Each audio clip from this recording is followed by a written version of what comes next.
France 24's Hervé Amoric keeping a close eye on this story for us from London. Hervé, the move to pull out of the Super League was really motivated by backlash from English fans. You've been talking to them. What have they had to say?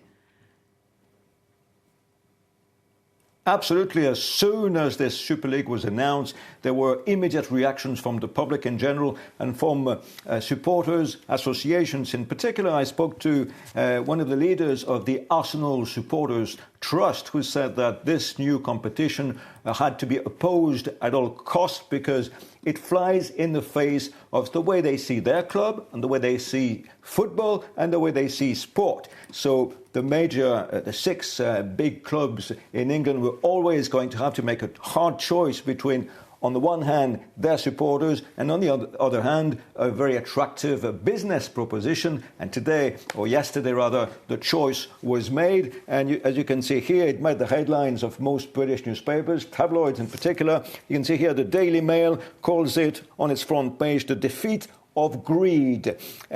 Shamed by fans, players and politicians, football giants surrender on the rebel league. And now, interestingly as well, you have on the back page, on the sport page, the big headline there is, "They think it's all over."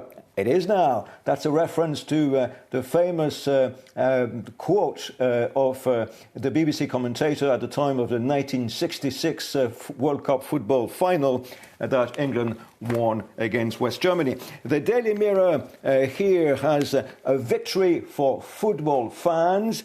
And interestingly, it has on its front page the three Glazer brothers, American businessmen who own Manchester United. And as a headline, "You're not singing anymore." So that tells you the way they see things. The Sun calls it a huge victory for football fans, with simply the headlines "Cheerio" on its front page. The Eye calls it an own goal. An own goal, of course, for the owners of the six English super clubs. Hervé, what does this say really about the difference in the way football is seen on both sides of the Atlantic? You mentioned those American owners a moment ago. It seems like the American way, the business way, so to speak, has really been rejected here. Well, absolutely right. And that's why it's interesting that the Daily Mirror, who is the most left-leaning of all these newspapers I was showing you, has the three Glazer brothers here who own Manchester United. Three of the six big clubs over here in England are owned by US businessmen. And, there's clearly a different view of elite sports on both shores of the Atlantic.